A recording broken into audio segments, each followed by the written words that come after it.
Howdy, it's Linda from Veggie Outlaws, and today we're making DIY protein powder. So hop on board and let's get cooking.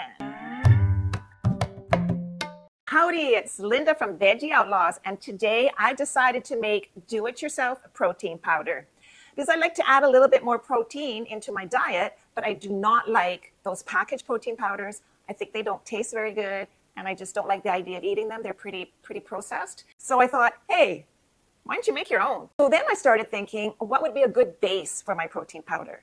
I thought, I think chickpeas might make a good base, but how to prepare the chickpeas? That was the next question I have. I thought you could take your dry chickpeas and just grind them up and use them.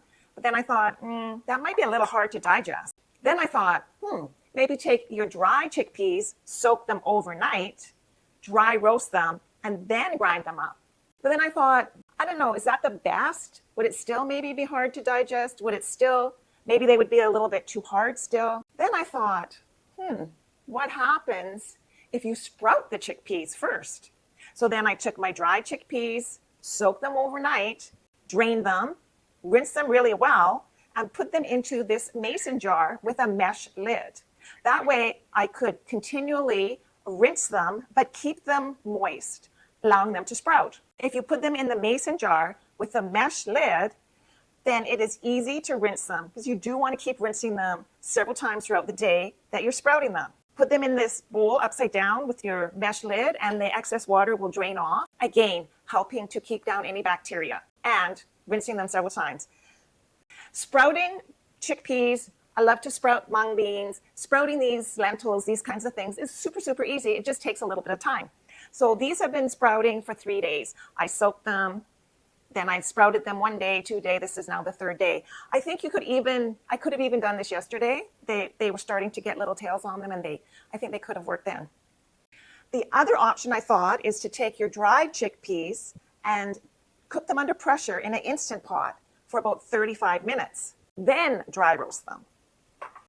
Today, we're going to try all 4 methods to see which makes the best tasting protein powder.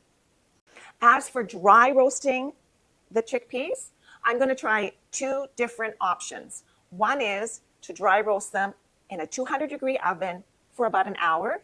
The other option is to dry roast them in a 350-degree oven for about 30 minutes.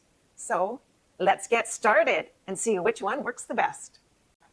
These chickpeas were soaked overnight, boiled for 10 minutes, then dry roasted in a 200-degree oven for 60 minutes. Let's see how they taste. That method certainly works. Very usable. These chickpeas were not soaked overnight. They were cooked in the Instant Pot for 35 minutes, then dry roasted in a 350-degree oven for 30 minutes. Let's give them a try. I do not see any difference. I think it depends on how much time you have and whether or not you want to dry roast at a lower heat or a higher heat. I think these chickpeas that are cooked in the Instant Pot and dry roasted at 350-degree oven are a little bit more crunchy than these chickpeas, which were soaked overnight, boiled for 10 minutes, and then dry roasted in a 200-degree oven. These chickpeas were soaked overnight, not boiled or cooked, other than dry roasted in a 350-degree or 200-degree oven combined together. Let's try them. A little bit softer, not quite as crunchy. I don't know, I think any one of these versions could work.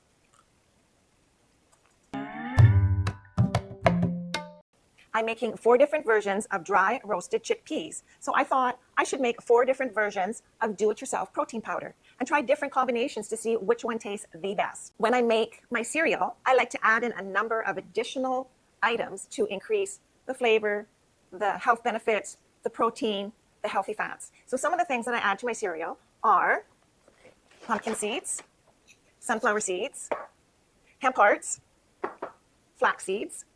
So I thought, maybe I should consider adding these into my do-it-yourself protein powder. So for this first version that I'm making today, I'm going to add those items. Add in 1/4 cup of sunflower seeds, 1/4 cup of hemp hearts, 1/4 cup of pumpkin seeds, 1/4 cup of flax seeds. I also like to add some almonds to my cereal, so I thought maybe I would add some almond flour as well.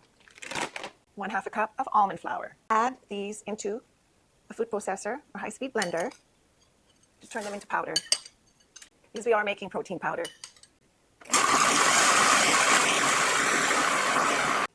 Nice. Now I want to see how much this makes. Let's measure it. Makes 1.5 cups. Cups of our previous mixture, 1.5 cups of our grounded, dry roasted chickpeas. Process to combine. Do it yourself protein powder. Let's give it a try. Tastes lovely. I could easily sprinkle that on my cereal, put it in my smoothie. Oh, I like it. Really like it. If you like what we made today, just stir up that like button and subscribe for more delicious recipes. Or head over to our website, veggieoutlaws.com, where we have new recipes coming out every week. Or you could pick up a copy of our cookbook, Veggie Outlaws Most Wanted Vegan Recipes.